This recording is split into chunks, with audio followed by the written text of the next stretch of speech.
जीव अपने आसपास के अन्योन्य आश्रित घटकों के साथ जब अंतःक्रिया करते हैं उसको अपन पारितंत्र बोलते हैं। क्योंकि अपन किसी एक क्षेत्र में रह रहे हैं, उस क्षेत्र के आसपास के जितने भी जो घटक है ना उन पर अपन आश्रित हैं और उनके साथ जो अपना संबंध हो रहा है ना उसको पारितंत्र बोलते हैं ना। पारितंत्र किस प्रकार का होता है? वन का हो गया, क्योंकि जब वन के जीव, वन के पक्षी वगैरह उनका आपस में एक दूसरे के साथ अंतर संबंध है। पेड़ के ऊपर पक्षी रहेगा तो पेड़ का और पक्षी का दोनों का संबंध हो गया ना। उसी प्रकार घास के मैदान का अपना पारितंत्र होता है, मरुस्थल का अपना पारितंत्र होता है। मरुस्थल के जीव जंतु उस मरुस्थल के आधार पे ही अपने आप को डालते हैं। तो सभी पारितंत्रों पर अपने जीव और अजीव घटक अपने अन्योन्य आश्रित रहते हैं ना। अब बात करते हैं पारितंत्र की। पारितंत्र स्थलीय और जलीय पारितंत्र होता है। और जलीय पारितंत्र के अंदर जो किस किस प्रकार के जीव पाए जाते हैं उनकी बात करते हैं। स्थलीय पारितंत्र के बारे में अपन देख लेते हैं, जैसे टुंड्रा बायोम वगैरह, टेगा बायोम हो गया। यहाँ पर अपने को पता है कौन कौन से जीव पाए जाते हैं, लेकिन अपने को जल वाले पारितंत्र के बारे में बहुत कम नॉलेज है और ये पीटी के लिए इम्पोर्टेंट हो सकता है, ध्यान रखना। तो अपन स्थलीय पारितंत्र में कौन कौन सा आता है? वन, घास मैदान, मरुस्थल, ये सब स्थलीय पारितंत्र के अंदर आते हैं। लेकिन जलीय पारितंत्र के अंदर दो प्रकार के हो सकते हैं, या तो कोई बहता जल हुआ या फिर रुका हुआ जल। तो बहता हुआ जल होता है उसको बोलते हैं लोटिक, यानी लौट रहा है। और जो जल स्थिर है यानी झील के रूप में एक जगह इकट्ठा है, यानी लेंटिक, यानी रुका हुआ है ना, लेटा हुआ है। लेटा हुआ यानी लेटा हुआ व्यक्ति रुका होता ही रहना। और जो लौट रहा है, जैसे बचपन में अपन लौटते थे, वो लौट रहे हैं तो यानी आगे लौटते हुए, आगे बहते हुए जा रहे हैं। तो लोटिक बहता हुआ जल और लेंटिक स्थिर जल। दूसरा एक होता है समुद्री पारितंत्र, जिसमें महासागर पाए जाते हैं, प्रवाल भीतें होती हैं। प्रवाल भीतें का अपना एक पारितंत्र होता है, वो अपन नेक्स्ट टॉपिक में देखेंगे। ज्वार नदमुख और जो संक्रमणकालीन क्षेत्र होते हैं, जैसे इकोटोन हुआ, ज्वार नदमुख हुआ, मैंग्रोव वगैरह हुआ। अच्छा, मैंग्रोव के बारे में एक फैक्ट ध्यान रखना, दो फैक्ट है इसके। एक तो इसकी जो जड़ें होती हैं वो हवा की ओर, धरती से पानी से बाहर निकल के हवा की ओर आती हैं, गुरुत्वाकर्षण बल के विपरीत। वो उन जड़ों क्या बोलते हैं? न्यूमेटोफोर्स। मैंग्रोव वाले नेक्स्ट टॉपिक में अपन बात करेंगे। विविपेरिटी क्या होती है? ये एक प्रजनन करने का एक अनूठा तरीका होता है।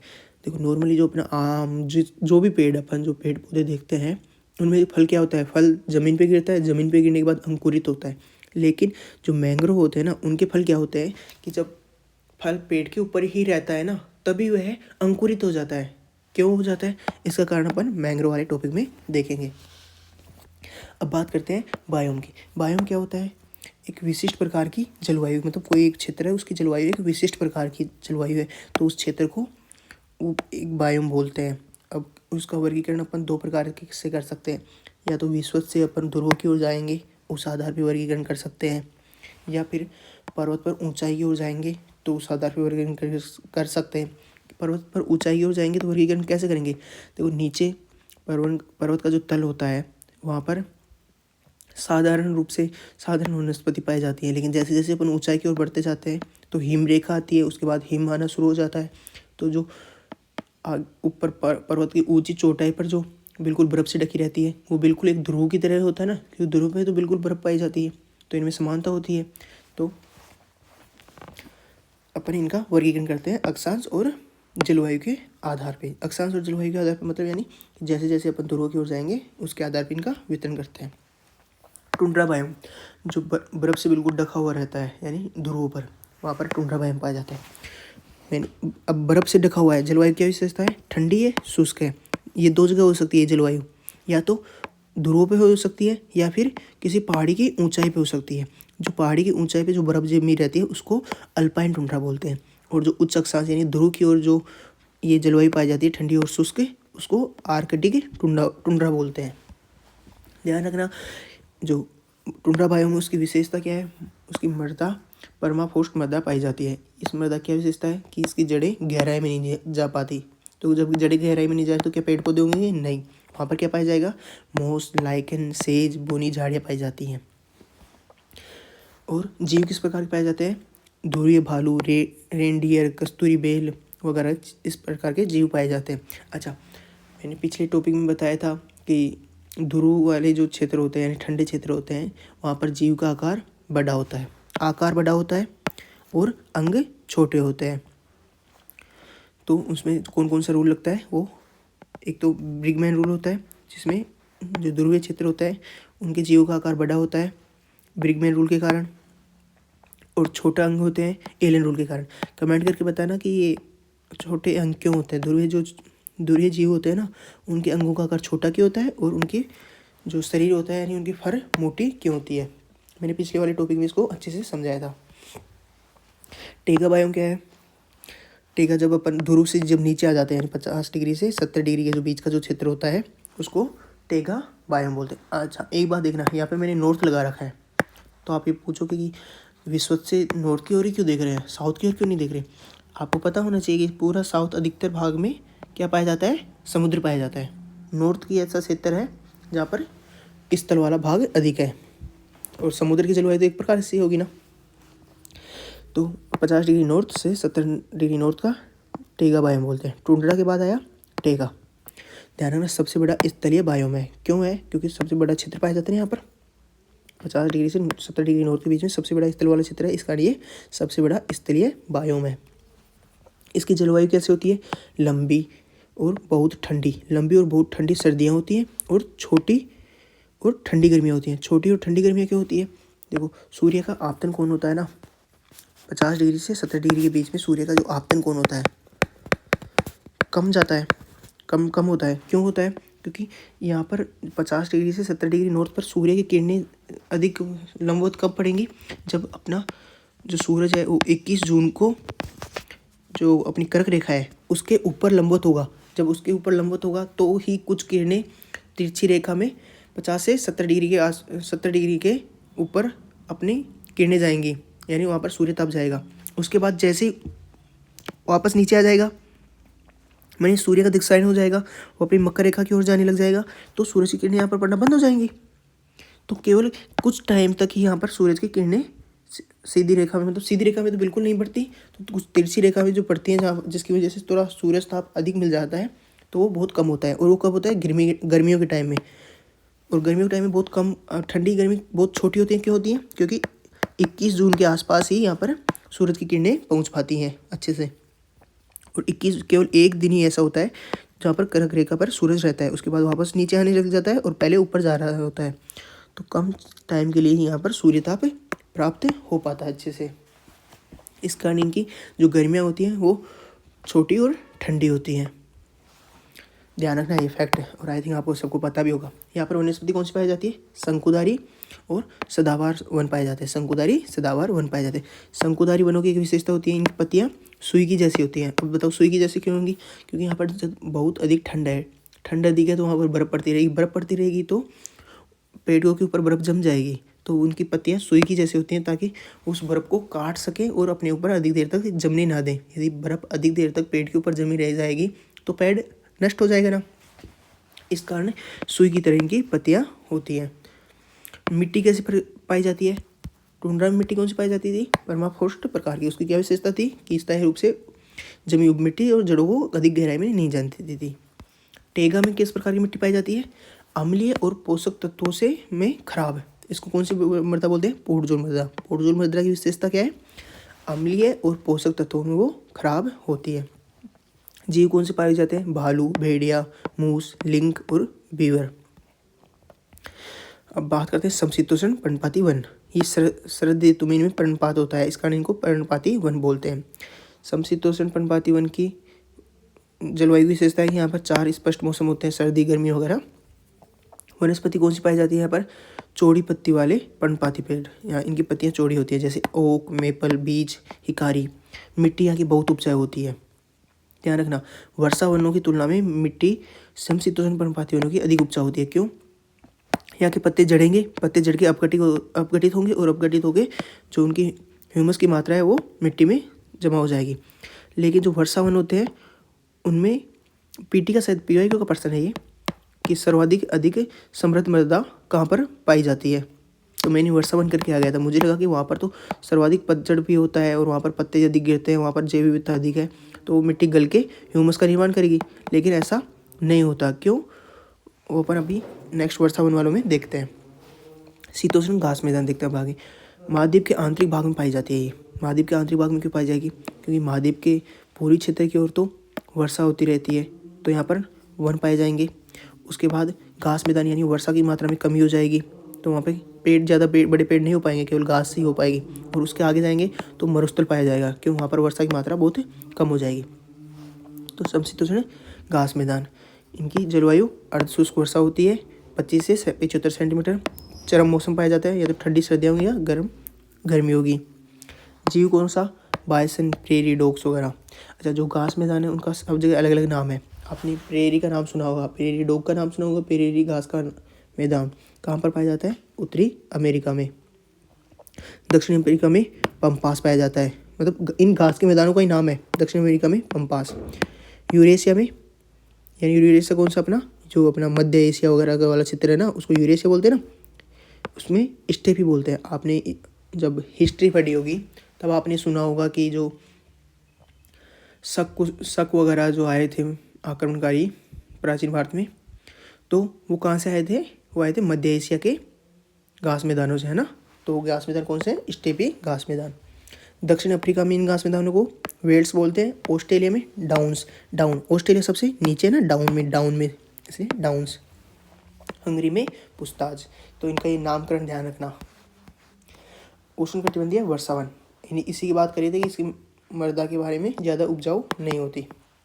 कहाँ पर पाया जाता है? भूमध्य रेखा के पास, 10 डिग्री नॉर्थ से 10 डिग्री साउथ तक, क्योंकि यहाँ पर लगातार गर्म और वर्षा होती रहती है, क्योंकि सूर्य ताप यहाँ पर अधिक होता है। इस कारण यहाँ पर लगातार कंटिन्यू बारिश होती रहती है। यहाँ की वनस्पति सर्वाधिक जैव विविधता पाई जाती है। मिट्टी कम पोषक तत्वों वाली होती है। क्यों कम पोषक तत्वों वाली होती है? क्योंकि यहाँ की मिट्टी तेजी से मृदा में आ गई, और किसी भी जीव को अपघटित करने के लिए किस प्रकार की जलवायु की आवश्यकता है?